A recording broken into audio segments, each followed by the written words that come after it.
তাহলে আজ বলুন, আল্লাহর একটা মখলুক সে বিপদে পড়েছিল, তাকে মুক্ত করে পানি পান করাতে যদি আল্লাহ কিয়ামতের দিনে এত পাপ থাকা বান্দাকেও মাফ করে দেয়, আজ আমাদের সমাজের নারীরা বিপদে, আজ আমাদের সমাজের গরিবরা বিপদে, আজ আমাদের সমাজের অন্য সম্প্রদায় হলো কেউ যদি বিপদে পড়ে তার পাশে দাঁড়ানো দরকার আছে না নাই? আজকের দিনে যেমন সব থেকে বড় ভয়ঙ্কর বিপদ হলো এটাই, ইচ্ছা করে জালিম হুকুমতরা, ইচ্ছা করে অত্যাচারী হুকুমতরা বিশেষ করে মুসলিম সম্প্রদায়কে টার্গেট করে প্রায় 90 লক্ষর কাছাকাছি মানুষের নামকে ডিলিট করে রেখে দিয়েছে।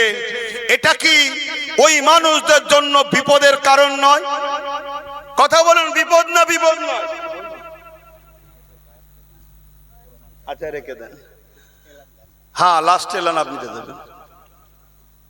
শুনছেন, এই বিপদে যদি অসহায়ের পাশে দাঁড়ায়, এটা দুনিয়াতেও যেমন সম্মান আল্লাহ আপনাকে দেবে, পরকালেও আল্লাহ আপনাকে কামিয়াবি দেবে। জোরে বলুন সুবহানাল্লাহ। এই বিষয়টা আলোচনা করাকে আপনার মধ্যে কেউ মনে করতে পারে এটা রাজনীতি হচ্ছে, কিন্তু আপনি যেটাকে রাজনীতি দেখছেন, আমি সেটাকে মানব বন্ধন, মনুষ্য জাতির উপরে প্রেম দেখছি। আল্লাহর সৃষ্টিকে ভালোবাসলে আল্লাহ তাকে ভালোবাসবে, আমি এটা দেখছি। জোরে বলুন সুবহানাল্লাহ। ভাইরা আমার, একদিকে কেন্দ্রের ফ্যাসিস্ট জালিম সরকার ইচ্ছা করে বাংলায় ঢুকবে বলে কোনোভাবে যখন আসতে পারছে না, মুসলিম জাতিকে বিশেষ করে টার্গেট করেছে, পাশাপাশি কিছু গরিব এসসি এসটিকেও টার্গেট করেছে, কিন্তু বিশেষ করে 60 লক্ষর উপরে মুসলিম সম্প্রদায়ের নামকে ডিভোটার করার চক্রান্ত করে তারা বাংলায় প্রবেশ করতে চাইছে। আর এই কেন্দ্রের ফ্যাসিস্ট সরকারকে এই কাজ করাতে সব থেকে বেশি সহযোগিতা করছে এই রাজ্য সরকার, যে ছিল 250 কোটি টাকা খরচ করেছে এবং 90,000 অফিসার দিয়েছে, যাতে করে দ্রুততার সাথে এই মানুষের নামগুলোকে বাদ দিয়ে ডিলিট করে এসআইআর এর চক্রান্তটা যাতে তৈরি করতে পারে। আজকে এরকম একটা বিপদের দিনে 90 লক্ষ লোকের নাম বাদ পড়েছে। ধরুন দেগঙ্গাতে 10,000 হোক, 15,000 হোক, 20,000 হোক, ধরুন লোকের নাম এখন ঝুলে আছে বা বাদ পড়েছে। এই জায়গায় আব্বাস সিদ্দিকী যদি বলে আরে ওর 20,000 বাদ গেছে, যাকে যাক আমার বয়ে গেছে, তাহলে কি এই 20,000 মানুষের আমি পক্ষে না বিরুদ্ধে? জোরে বলুন, আমি এতে খুশি হয়েছি না হইনি? তাই তো বলছি বয়ে গেছে। আজ দেখলাম সোশ্যাল মিডিয়ায় বা টিভিতে মানে বক্তব্য দিচ্ছে, কোনো মোবাইলে বেরিয়ে আসছে কি আমাদের রাজ্যের প্রাক্তন মুখ্যমন্ত্রী একজন মহিলা হয়ে, মায়ের জাতের দিল বড় নরম হয়, সে বলতে লেগেছে যে ভোটার নাম ডিলিট হয়েছে, বাদ গেছে কি শুধু তোমার এলাকায়? আমার ভবানীপুরে তো 40,000 লোকের নাম বাদ গেছে, তো বাদ গেছে তো আমার বয়ে গেছে। বলছে না বলেন? তার মানে যারা বাদ দিতে চেয়েছিল তার প্রমাণ আজকে আপনারা হাতে নাতে পাচ্ছেন না, পাননি। কিন্তু আজকে বড় দুঃখের বিষয়, এরকম একটা মিথ্যুক, অসভ্য, মানবতার বিরোধী, মনুষ্যত্বের বিরোধী, যে তার পক্ষে উম্মতে মুহাম্মাদি দাবি করে একদল মুসলমান ঘরের ছেলেরা এখনো হুড়োহুড়ি করছে না, করেনি। বড় দুঃখের সাথে বলতে হয়, আপনারা কি সেই দিনের কথা ভুলে গেছেন?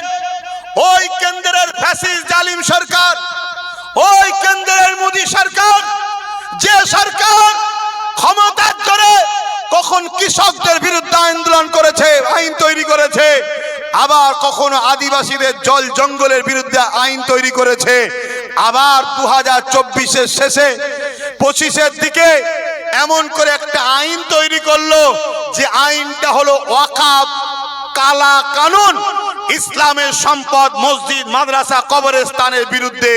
আপনাদের মনে আছে না ভুলে গেছেন?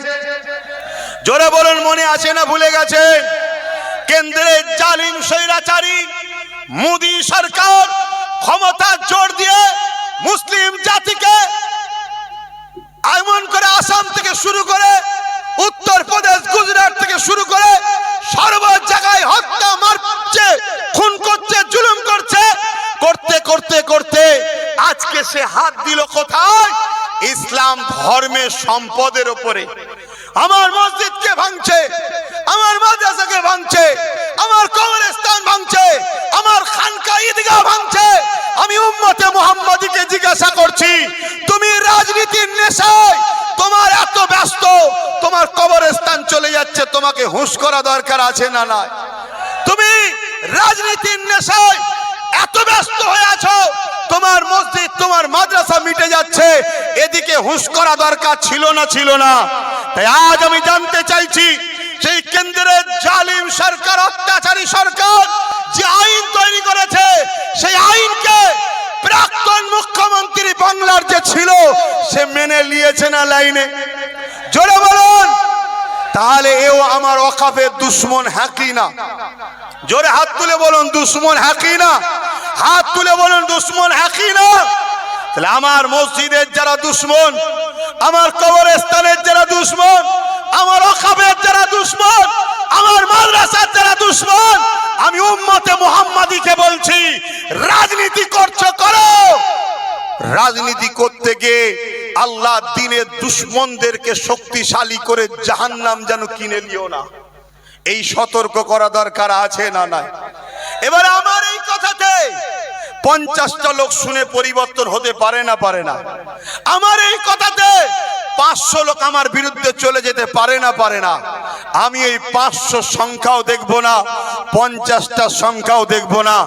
আমি দেখছি হক কথা আমায় বলতে হবে, এটা আল্লাহর হুকুম। তাই আমি প্রথম থেকেই বলে আসছি, এখনো বলছি, আমাদেরকে দুনিয়াদারি করতে হবে, সংসার করতে হবে, রাজনীতি করতে হবে, কিন্তু দ্বীনের বিরুদ্ধে গিয়ে করবেন, ইসলামের বিরুদ্ধে গিয়ে করবেন, এটাকে মাথায় রাখা দরকার আছে না নাই? এটাই আপনাদের বুঝাচ্ছি। অসুবিধা হচ্ছে কারো? জোরে বলুন, অসুবিধা হচ্ছে? তাহলে আমি জানতে চাইছি, আগামী দিন একদিকে কোরআনের দুশ্মন, ওয়াকফের দুশ্মন, মানুষের মানবতার দুশ্মন একদিকে রয়েছে, আর একদিকে ওয়াকফকে বাঁচাবার জন্য কেস করেছে। এসআইরে মানুষের বিপদ যাতে না হয়, সেই মানুষকে বিপদে ফেলার যে এসআইরের চক্রান্ত, এই চক্রান্তকে ব্যর্থ করার জন্য কেস করেছে। কোরআনকে যে অপমান করেছে তার বিরুদ্ধেও কেস করেছে। এমন একটা ব্যক্তি রয়েছে, আপনারা কার পক্ষে দাঁড়াবেন? ওয়াকফের দুশ্মনের পক্ষে, না ওয়াকফকে যে বাঁচাতে গিয়ে জেল খেটেছে তার পক্ষে? কারা ওয়াকফকে বাঁচাতে গিয়ে জেল খেটেছে যে তার পক্ষে কারা দাঁড়াতে চান? হাত তুলে দেখান, হাত লম্বা করে তোলেন। তাহলে আপনারা ওয়াকফের পক্ষে প্রমাণ দিচ্ছেন। ওরে বলুন, ওয়াকফের পক্ষে আপনারা? ওয়াকফের পক্ষে আপনারা? তাহলে একটু আওয়াজ দিয়ে বলুন, ওয়াকফকে বাঁচাবার জন্য সুপ্রিম কোর্টে যে কেস লড়েছে তার নাম কি? জোরে বলুন, নাম কি? জোরে বলুন, নাম কি? তাহলে তার হাতকে শক্ত করা, এটাও একজন ধর্মগুরু হিসাবে বা ধার্মিক মানুষ হিসাবে আমরা যারা ওয়াকফকে ভালোবাসি, আমাদের দায়িত্ব আছে না নাই? যে আগামী দিন ওই ছেলেটার হাত শক্তি হলে হয়তো আরো যদি কিছু ছেলে পায়, তাহলে সে ওয়াকফটার জন্য আরো লড়তে পারবে। এই কথাটা বলে দিয়া কি হুজুরের খারাপ হয়ে গেল? হুজুর এই কথা জলসায় এসে বলবে কেন? এটা মনে হচ্ছে নাকি? রাজনীতির নেতা যখন রুজি রুটি, শিক্ষা, স্বাস্থ্য, দেশের কথা ভুলে গিয়ে ধর্মের বিরুদ্ধে লাগে আর ধর্ম প্রমোট করার পক্ষে থাকে, তখন মুসলিম ধর্মগুরু হিসাবে আমারও দায়িত্ব, আমার দ্বীনের দুশ্মনকে, আমার কওমকে চিনাবার দরকার আছে না নাই? কিন্তু আমার বলার জায়গা এটা ছাড়া আছে কোথায়? এটাই তো আমার বলার জায়গা, তাই তো নাকি? এখান থেকেই তো বলবো। আরে এই কথা বলাতে ইসলামে নিষেধ নয়। এখান থেকে ফেরাউনের বিরুদ্ধে কথা হয় না? হয় না? কথা বলেন। ফেরাউন ফেরাউন কে ছিল? ইসলামের দুশ্মন, মানবতার দুশ্মন, মুসা নবীর দুশ্মন, মনুষ্যত্বের দুশ্মন। এর জন্য ফেরাউনের উপরে আল্লাহর লানত। ফেরাউনের বিরুদ্ধে মুসা নবী ছিল। আপনারা যদি বেঁচে থাকতেন সেদিন ফেরাউনের পক্ষে দাঁড়াতেন না মুসা নবী? বলুন বলুন, আজকে বলুন, নমরুদের বিরুদ্ধে এখান থেকে বলা হয় না হয় না? নমরুদকে লানত দেওয়া হয় না হয় না? নমরুদ কে ছিল? নমরুদ আল্লাহ বিদ্বেষী ছিল, জালিম ছিল, অত্যাচারী স্বৈরাচারী শাসক ছিল। নমরুদ খুনি ছিল। তাই নমরুদের বিরুদ্ধে যদি এখান থেকে বলা হয়, ফেরাউনের বিরুদ্ধে যদি এখান থেকে বলা হয়, এজিদের বিরুদ্ধে যদি এখান থেকে বলা হয়, আবু জেহেল উতবা সাইবার বিরুদ্ধে যদি এখান থেকে বলা হয়, তাহলে কেন আজকে যারা ইসলামের দুশ্মন, কেন্দ্রের বিজেপি সরকার আর রাজ্যের এক্স মুখ্যমন্ত্রী এই টিএমসি সরকার, এরা ইসলামের বিরুদ্ধে কাজ করেছে না করে? জোরে বলুন, কোরআন শেষ হয়ে যাবে এ কথা বলেছে না বলে? কোন মুসলমানের হৃদয়ে যদি কোরআনের প্রেম থাকে এই কথাকে সে মেনে নিতে পারবে?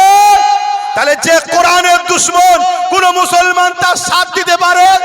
জোরে বলুন, যদি সাথ দেয় জানতে হবে ও মুসলিম আর ইসলামের মধ্যে নয়। কথা মাথায় ঢুকছে না? ঢুকছে।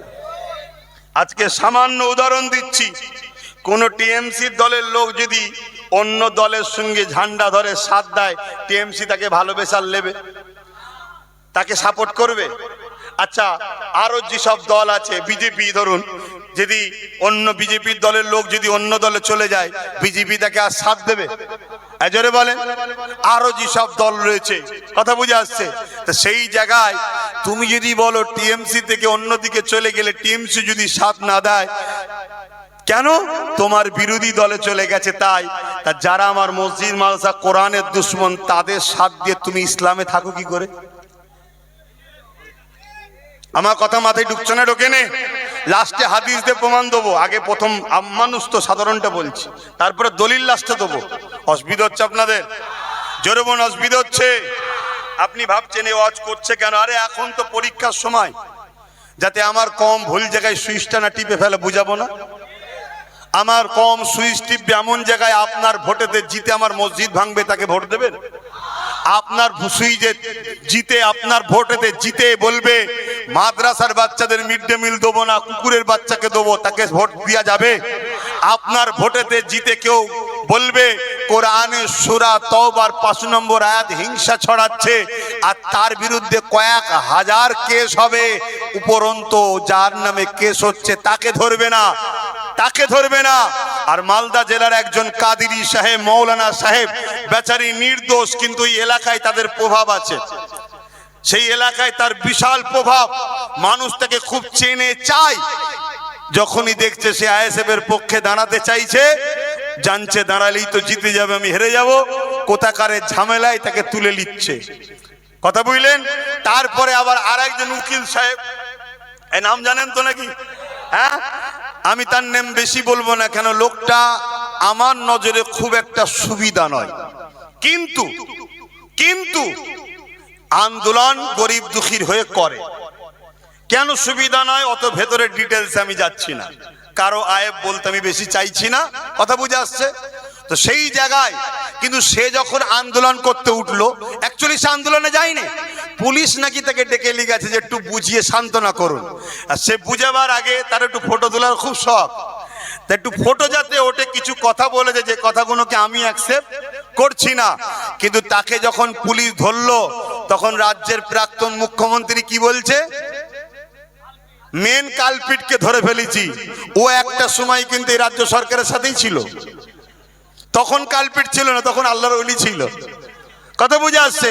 তাহলে এই যে নির্দোষ নির্দোষ লোকগুলোকে ধরে নিচ্ছে, এরা নাকি গরম করছে বাজার। সবচেয়ে বড় বিষয়, আর একটা জাতিকে বলছে, আমার কথাই কেউ বেজার হচ্ছেন নাকি?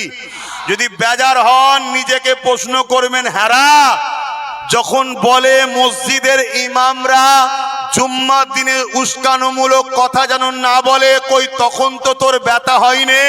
আর আব্বাস সিদ্দিকী যখন ইমামদের পক্ষে দাঁড়িয়ে বলবে আমার মসজিদে উস্কানোমূলক কথা হয় না, আমার মসজিদে সাম্প্রদায়িক কথা হয় না, আমার মসজিদে হিংসার কথা হয় না, আমার মসজিদে কথা হয় ইসলামের কথা, ইসলাম প্রেমের কথা বলে, ঐক্যের কথা বলে, ভ্রাতৃত্বের কথা বলে, মনুষ্যত্বের কথা বলে, শান্তির কথা বলে, সাম্যের কথা বলে। তখন আমার উপরে রাগ হচ্ছে কেন? কথা বুঝছেন না? বোঝেন?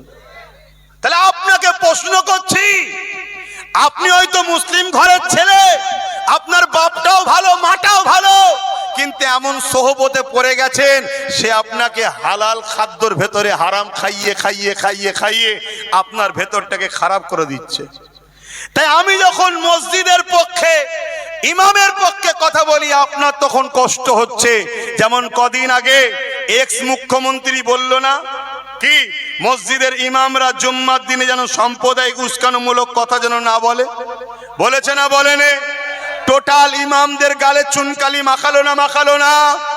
এখনো যদি ইমামদের মধ্যে থেকে কোনো ইমাম এই সরকারের পা চাটে, জানতে হবে সে মুনাফেক দালাল ছাড়া অন্য কিছু নয়। এরা আওয়াজে বলুন ঠিক না বেঠে? আর কবে তোমরা জাগবে? আর কবে তোমরা শুধরাবে? যেদিন প্যালেস্টাইনের মতো তোমার সামনে বন্দুক রেখে তোমার চোখের সামনে মা বোনেদের রেপ করবে, সেদিন তোমরা জাগবে? সেদিন তো কথা বললেই সঙ্গে সঙ্গে গুলি করে দেবে। আর কবে জাগবে তোমরা?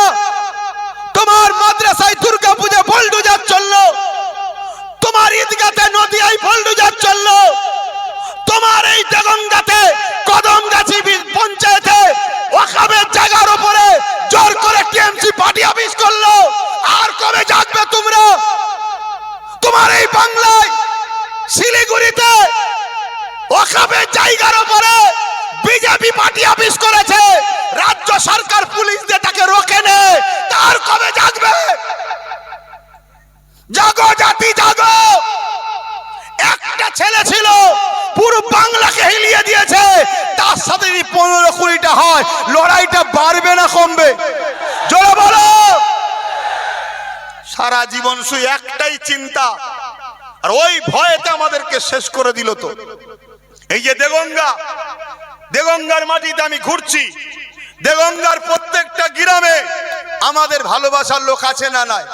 প্রত্যেকটা গ্রামে আহলে সুন্নাত ওয়াল জামাতের ছেলে আছে, প্রত্যেকটা গ্রামে জলসা কমিটির ফোন নাম্বার আমার কাছে আছে।